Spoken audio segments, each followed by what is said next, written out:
राज्यसभा में भेजने की बारी आती है तो वहां पर वो इन SC, ST, OBC और माइनॉरिटी समाज को दरकिनार करते हुए सिर्फ और सिर्फ वही RSS के लोगों को भेजने का काम करता है पार्टी, जो कि इस 92 सीटों में से साथियों 22 विधायक आम आदमी पार्टी के ऐसे रहे कि बहुत ही गंभीर, चाहे मैं हत्या की बात करूं, बलात्कार की बात करूं या डकैतियों की बात करूं, इतने बड़े बड़े केसों में उनके ऊपर FIR दर्ज है और मुकदमे चल रहे हैं।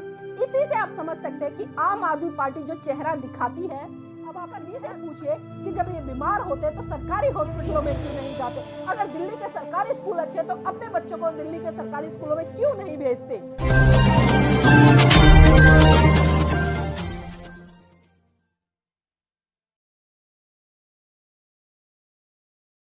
नमस्कार, आप देख रहे हैं NB न्यूज 24/7 नीलम बोध के साथ। आज मैं बात करूंगी भारत के पूर्ण राज्य का दर्जा प्राप्त कर चुके पंजाब की।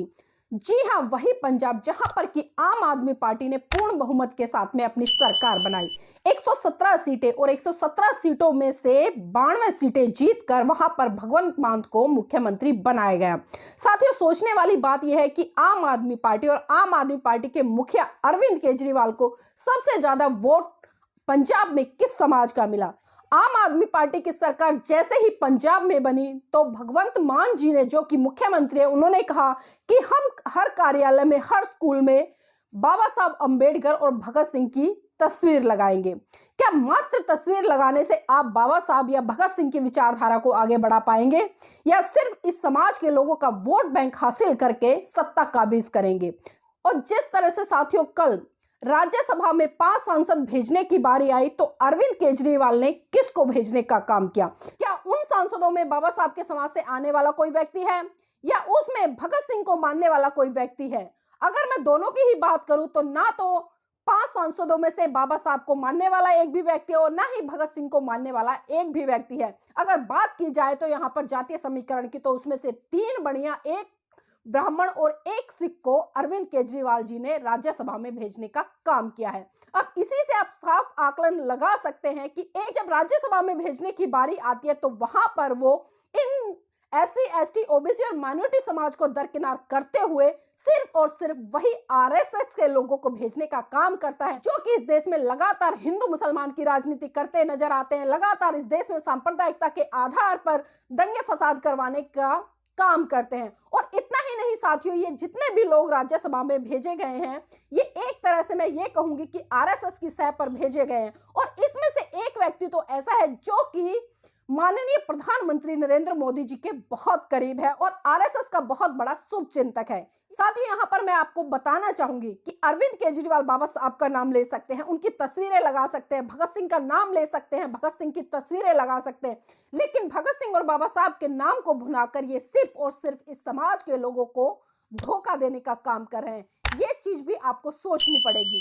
क्या दलित समाज में कोई भी बुद्धिजीवी व्यक्ति नहीं था? या जिस तरह से भगत सिंह जी जिस समाज से आते हैं उस समाज में कोई बुद्धिजीवी व्यक्ति नहीं था? क्या पढ़ा लिखा व्यक्ति नहीं था जिसको कि अरविंद केजरीवाल राज्यसभा में भेज सकते थे?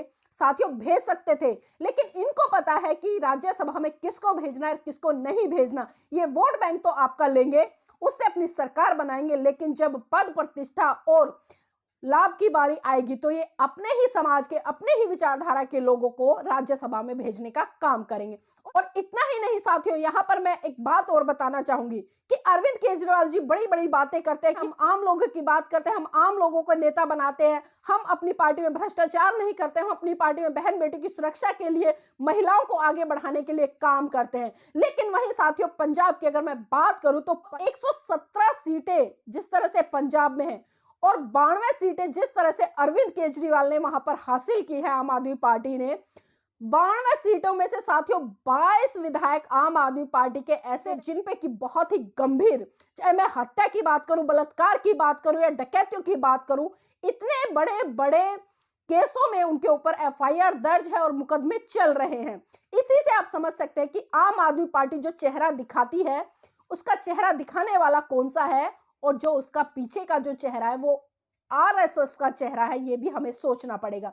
लेकिन हमारे लोग बड़े ही भावुक हैं, सिर्फ बाबा साहब के नाम पर या भगत सिंह के नाम पर इनको अपना बहुमूल्य वोट दे आते हैं, और जब ये लोग सत्ता में आते हैं तो ये इसी समाज की भावनाओं के साथ में खिलवाड़ करने का काम करते हैं। तो साथियों ये भी सोचना पड़ेगा आपको कि एक तरफ तो आम आदमी पार्टी के 92 विधायक और 92 में से जो 22 विधायक है उन पे बहुत ही गंभीर हत्या, डकैती, बलात्कार जैसे संगीन मुकदमे चल रहे हैं। तो इसी से आप समझ सकते हैं कि किस तरह से ये बहन बेटियों के लिए या महिलाओं के लिए, या जिस तरह से ये कहते हैं कि हमारी पार्टी की जो छवि है वो साफ सुथरी छवि है। तो जितने प्रत्याशी, और ये मैं नहीं कह रही, आप एफिडेविट जाकर नेट पर उठा सकते हैं कि इनके जो 22 विधायक हैं वर्तमान में पंजाब में, वो कितने बड़े क्रिमिनल हैं। और साथियों इसी के साथ साथ मैं बताना चाहूंगी कि जिस तरह से अरविंद केजरीवाल जी ने दिल्ली का मॉडल, कौन सा मॉडल मैं नहीं जानती, अगर धरातल पर आप आके बात करें, खासकर मैं पंजाब के लोगों की बात करूं, क्योंकि पंजाब में आपने पूर्ण बहुमत के साथ में इनकी सरकार बनाई है और यही छलावा दिल्ली के लोगों के साथ भी हुआ। लोगों को लुभावने वादे दिए गए, लेकिन आखिर आज दिल्ली में हो क्या रहा है? पिछले 7-8 साल में जो दुर्दशा दिल्ली की हुई है वो किसी से छुपी नहीं है। लेकिन जिस तरह से दूसरे राज्यों में जाकर दिल्ली का मॉडल दिखाते हैं, दिल्ली के स्कूलों को दिखाते हैं, और कौन से स्कूलों के दिखाते हैं, 8 साल में अगर आपने दिल्ली में डेंट पेंट करा के 1-2 स्कूल बना दिए और उनकी बिल्डिंगें दिखाकर आप लोगों को अपनी तरफ आकर्षित करने का काम करें, तो इसमें कोई बड़ी बात नहीं है। अगर शिक्षा के स्तर की बात करें तो पिछले 3 साल से जिस तरह से धरातल पर शिक्षा आ गई है, ये किसी से छुपा नहीं है। और आप सरकारी आंकड़े उठाकर देखिएगा स्कूलों में। और साथियों एक बार और ये बात करते हैं कि हमने शिक्षा के क्षेत्र में दिल्ली में बहुत बड़े स्तर पर काम किया और वर्ल्ड लेवल की एजुकेशन हमने दिल्ली में स्थापित की है। अगर आप लोगों ने दिल्ली में वर्ल्ड लेवल की एजुकेशन स्थापित किया तो मैं आपसे पूछना चाहती हूं, आप आंकड़े उठाइए, आरटीआई लगाइए कि देखिए कि आम आदमी पार्टी के जितने भी विधायक हैं उनके बच्चे क्या सरकारी स्कूलों में पढ़ रहे हैं। मैं इक्का दुक्का अपवाद की बात नहीं करूंगी, लेकिन जितने भी विधायक हैं उन सभी के बच्चे अच्छे से अच्छे, ब्रिलियंट से ब्रिलियंट स्कूल में एजुकेशन ले रहे हैं। और रही स्वास्थ्य की बात, जब भी आम आदमी पार्टी का कोई भी विधायक बीमार होता है तो साथियों वो कभी सरकारी हॉस्पिटल में अपना इलाज कराने नहीं जाता, क्योंकि इनको भी पता है कि सरकारी हॉस्पिटल में इनका इलाज सही तरीके से नहीं हो पाएगा। और जितनी भी व्यवस्था सरकारी हॉस्पिटल में होनी चाहिए एक मरीज के लिए, वो व्यवस्था बिल्कुल भी नहीं है। ये सिर्फ और सिर्फ लोगों को बरगलाने का काम करते हैं और अपने इलाज के लिए तो ये अच्छे से अच्छे, महंगे से महंगे प्राइवेट हॉस्पिटल में जाते हैं। अब आप इन्हीं से पूछिए कि जब ये बीमार होते हैं तो सरकारी हॉस्पिटलों में क्यों नहीं जाते? अगर दिल्ली के सरकारी स्कूल अच्छे तो अपने बच्चों को दिल्ली के सरकारी स्कूलों में क्यों नहीं भेजते? ये पूछना पड़ेगा, क्योंकि जब तक आप सवाल नहीं करेंगे तब तक साथियों काम बनने वाला नहीं है।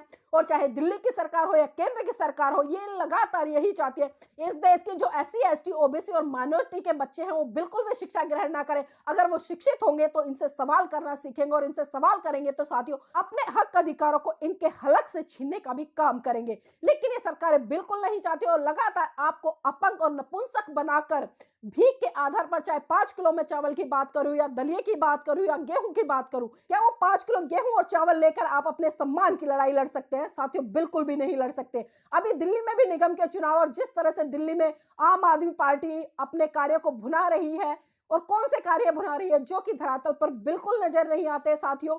इसलिए मैं कहना चाहूंगी इस सरकार की जो दोहरी मानसिकता, और खासकर यह सरकार भी केंद्र सरकार की तरह दलित विरोधी है, इसकी मानसिकता को समझिए और साथियों जो आपका बहुमूल्य वोट है उसका इस्तेमाल सही दिशा में कीजिए, ताकि आप अपने लिए, अपने बच्चों के लिए और इस देश के निर्माण के लिए एक अच्छी भूमिका निभा सके। वरना अन्य लोगों की तरह आप भी कोसते रहिए कि देश में भ्रष्टाचार है, भ्रष्टाचार है, भ्रष्टाचार है। मेरा चैनल, आपका चैनल, समाज का चैनल, देश का चैनल NB News 24/7 को आप लाइक करें, सब्सक्राइब करें और ज्यादा से ज्यादा इसकी वीडियो को शेयर करें, ताकि हर खबर को मैं आप तक आसानी से पहुंचा